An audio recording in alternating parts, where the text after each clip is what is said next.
Well, a Burundian second vice president has fled to Belgium, saying he had been threatened after denouncing President Pierre Nkurunziza's bid for a third term in office, an allegation the Burundian government denies. Gave Rufikiri told a French television station that all who are against the third term are threatened. Opponents say the president's move is unconstitutional. Burundi's foreign affairs minister says the issue of his country's constitution is an internal matter and the international community should back off. Some actors in the international community are not in favor, which is okay. What we're saying is this: Burundi does not interpret other people's constitutions. So why should our constitution be interpreted by the outside world? Number two, we are saying that whatever process we have embarked upon, were spearheaded by the region, the East African Community, and the Peace and Security Council of the African Union.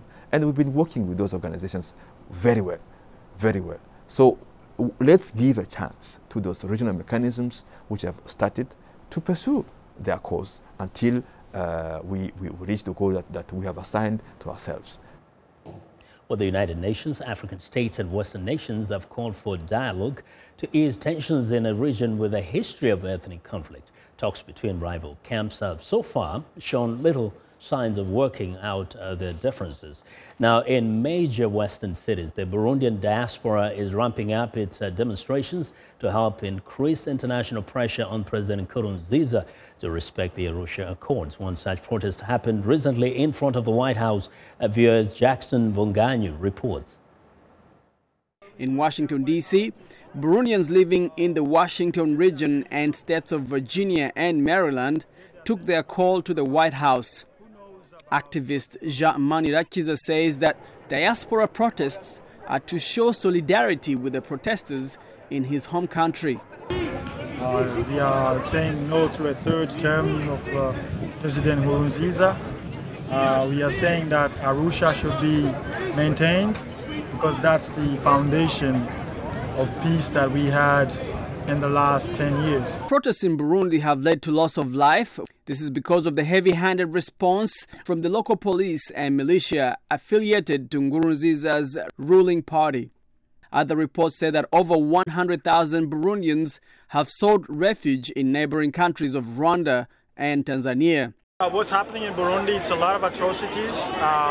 The protesters are going to protest in the streets, mostly young people, in neighborhoods that are the most poor neighborhoods, and they are being met by live bullets by the police and some part of the military. And that is unacceptable in a country that is a democracy, in a country that people have freedom of demonstration, freedom of expression.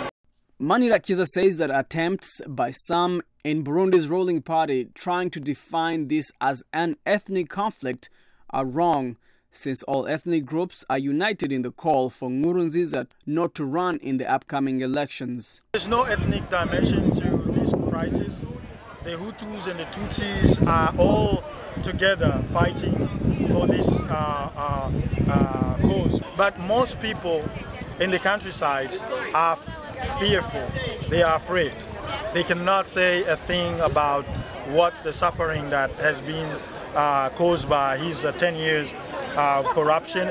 And they shut down the media. The people in the countryside are not even hearing what's going on in Bujumbura. However, Nkurunziza maintains that he's popular in the countryside and that protests are only taking place in the capital city. Up to the 110,000 people who escaped the country, they come from the countryside. So he's not as popular as people think he is. It's because that he has intimidated people into submission and fear. For now, protesters in Burundi and in the diaspora hope that the U.S. and other Western donors to Burundi will continue putting pressure on Nkurunziza to respect the Arusha Accords. For Voice of America, I'm Jackson Mvunganyi.